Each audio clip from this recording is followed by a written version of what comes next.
নিরাপত্তা ইস্যুটা নিয়ে কথা বলি, তাই বাট ইন জেনারেল একটা কমেন্ট করি যে আমরা তো প্রকৃতপক্ষে আমরা আগামী নির্বাচন নিয়েই কথা বলতেছি। সেখানে বিভিন্ন এলিমেন্ট যাচ্ছে, নিরাপত্তা বলেন, রাজনৈতিক সিচুয়েশন বলেন।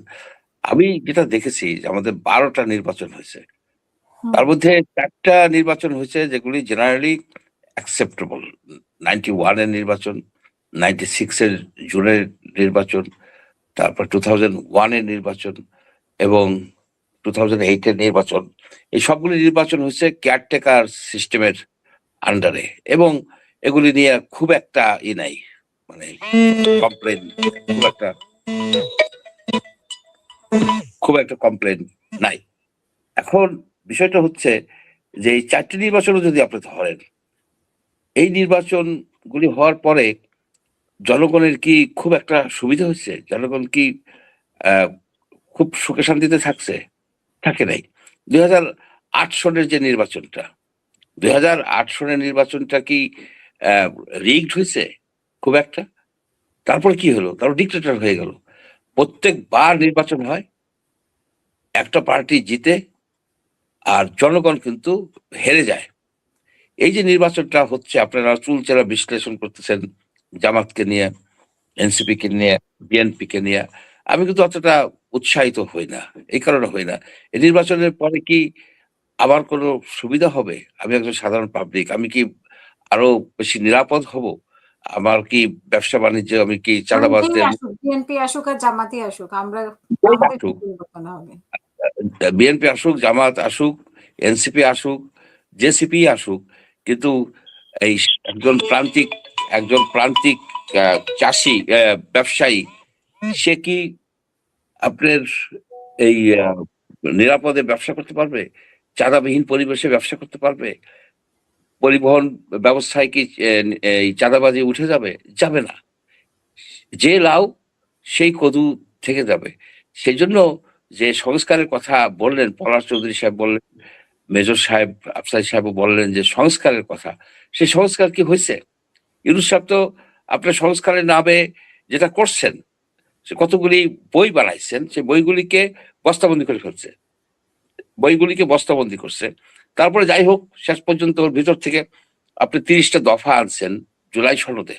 এখন আপনি একটা করবেন, রেফারেন্ডাম, গণভোট করবেন, সেখানে 4টা দফা আপনি দিচ্ছেন, ক, খ, গ, ঘ, 4টে প্রপোজিশন। 4টে প্রপোজিশনের মধ্যে ধরুন আমি 2টা দফা আমি এগ্রি করি, আর 2টা দফা আমি এগ্রি করি না, তাহলে আমি হা বলবো না না বলবো? আমাকে এই প্রশ্নের উত্তরটা দেন। আমি কি হা বলবো কি না বলবো? আপনার যে গ দফা আছে, গ প্রপোজিশন আছে কি যে আমি কি এই জুলাই সনদ মানি? জুলাই সনদে 30টা পয়েন্ট আছে, সেই 30টা পয়েন্ট কি আমি মুখস্থ আছে বা ওই ব্যালটে দেওয়া হবে?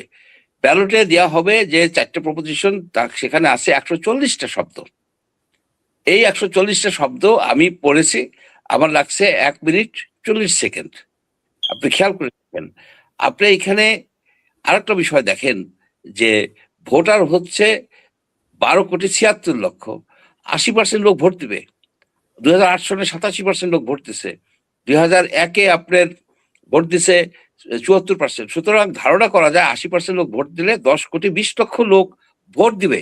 10,20,00,000 ভোটার ভোট দিবে 2,44,000 বুথে, 42,000 সেন্টারে, 2,44,000 বুথে।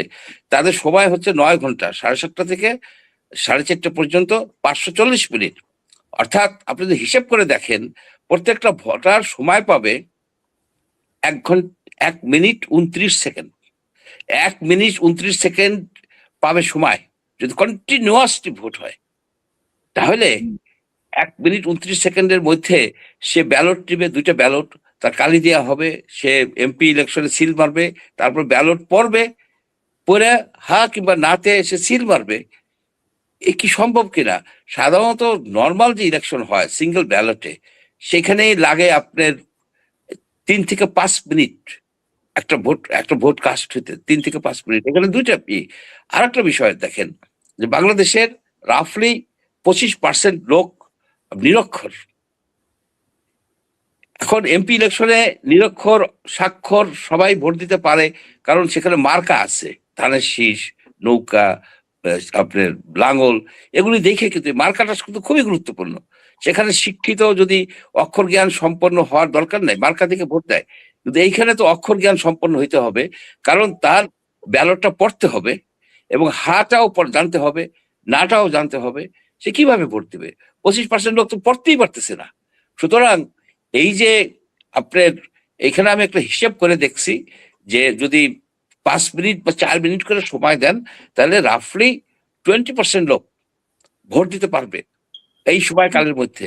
সুতরাং এটা নিয়ে একটা বিশাল একটা সমস্যার সৃষ্টি হবে, কিন্তু এখনো এটা কারেকশনের বিষয় করা যায়, আপনার বুথের সংখ্যা বাড়ায় এবং ক্যালকুলেশন করা দরকার। ক্যালকুলেশন সবচেয়ে বড় কোশ্চেনটা হচ্ছে, যারা নিরক্ষর তাদেরকে আপনি ভোটাধিকার নিয়ে গেলেন? এই গণভোটে তারা কি ভোট দিতে পারবে রেফারেন্ডামে? যদি পারে, তারা কিভাবে পারবে? ইলেকশন কমিশনারকে জিজ্ঞেস করা উচিত, চিফ ইলেকশন কমিশনার সাহেবকে। আপনি যে 140 ওয়ার্ডের যে 4টে প্রপোজিশন দিলেন, 4টে দফা দিলেন, হা কিংবা না বলবে, আপনার 4টা আপনার 20% লোক, 4 জনের মধ্যে একজনই পড়তে পারে না, সে পড়তে পারে না। সুতরাং আপনি একটা ধূম্রজালের সৃষ্টি করছেন, একটা আপনার কি বলে সিনেমিনি খেলতেছেন। আর 1 মিনিট 29 সেকেন্ডের মধ্যে এই 2টা ব্যালট ভোট দেওয়া সম্ভব না। এই বিষয়টা তাদের দৃষ্টিতে আপনার মাধ্যমে আমি আনতে চাই। এটা যদি আমার যদি হিসেবে ভুল হয়ে থাকে, তারা হিসেব করে দেখাক। 10,20,00,000 লোক 2,44,000 বুথে 540 মিনিটে ভোট দিতে গেলে কতটুকু সময় পায়? 1 মিনিট 29 সেকেন্ড। এবং 1 মিনিট 29 সেকেন্ডে 2টা ব্যালটে ভোট দেয়া, সেখানে কি ব্যালট নেবে, সে তার আইডিটা প্রডিউস করবে পোলিং অফিসারের কাছে, তারপরে তাকে 2টা মিলে তারপর 2টা ব্যালট দিবে, দেওয়ার পরে তার আঙ্গুলে একটা মারবে, কালি মারবে, তারপরে গোপন বুথে যাবে, গোপন বুথে যায় সে ভোটটা দিয়া ভাস করে রেখে আসবে। তারপরে গণভোটেরটাও দিবে, হয়তো অন্য বুথে হোক বা যেখানে হোক, সেটা তো আমরা এখনো জানি না, দেবে। তার পড়তে হবে, আমার পড়তে এইটা যেটা ব্যালটে আসবে এরা বলতেছে, সেটা পড়তে আমার 1 মিনিট 40 সেকেন্ড লাগছে। আমি ধরে নেই যে 2 মিনিট লাগে, আমি কিছুটা ফাস্ট রিডার, 2 মিনিট লাগবে, 2 মিনিট লাগবে। তারপরে তার হাত দিবে, তাল দিবে, কিভাবে দিবে? সুতরাং এটা একটা ওই যে ফাজলামো আছে না, আমাদের সাথে ওই ফাজলামি করতেছে। তো শেষ পর্যন্ত আসলে নির্বাচনটা কি, আমরা এত বেশি দিন বাকি নাই, 1 মাস, মাঝে 1 মাসে ধরে নেওয়া যায়। এই 1 মাসে সরকার কতটা 43-44 দিন আছে। তো এর মধ্যে তো আমরা কোনো ক্যাম্পেইনও দেখি না যে গণভোট কিভাবে অনুষ্ঠিত হবে।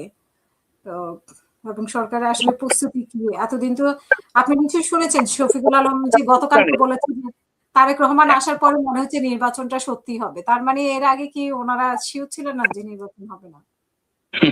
আপনারা আরেকটা জিনিস দেখেন, যে একটা সেন্টারে বা একটা উপজেলায় বা একটা কনস্টিটিউশনতে যদি 80% লোক ভোট দেয় এমপির ব্যালটে, আর যদি 20% লোক ভোট দেয় হা বা না ব্যালটে, মানে গণভোটের ব্যালটে, তাহলে এই 60% লোক যে ভোট দিল না, ধরে নেই 60% বা 50%, তারা কি অনাস্থা প্রকাশ করলো? সেটাকে আপনি কিভাবে ইন্টারপ্রেট করবেন? সেজন্য অনেক লিগাল কোশ্চেন এসে দাঁড়াবে, যে ওটা কি ম্যান্ডেটরি যে ভোট দেয়া? অনেকে তো রিফ্রেইন করতে পারে, যে আমি সেই হা ভোটে দিব, আমি 4টার মধ্যে আমি 2টা এগ্রি করি বা 3টা এগ্রি করি, একটা করি না। তা আমার জন্য কি কোনো সুযোগ রাখছেন যেটা আমি করি না? যেমন আমি ব্যক্তিগতভাবে আপার হাউজের কথা ভাবতেই পারি না, যে আমাদের ইউনিটারি কান্ট্রি, আমাদের একটা ছোট দেশ, এখানে আপার হাউজের কোনো দরকার নাই, কিন্তু আপনি আপার হাউস দিয়ে রাখছেন ওইখানে, রাইট? আমি মানি না আপার হাউস, কিন্তু আমি মানি যে এই রাষ্ট্রপতির সাথে ক্ষমতার ভারসাম্য, এটা গুড আইডিয়া। এবং আমি এটা মানি যে আপনার প্রাইম মিনিস্টারের টার্ম লিমিট করা উচিত, এটা মানি। কিন্তু আমি ওইটা মানি না। তাহলে আমাকে আপনি বলেন আমি সাধারণ বুদ্ধির একটা লোক, আমাকে বলেন আমি কি হাতে টিক দিব না নাতে টিক দিব?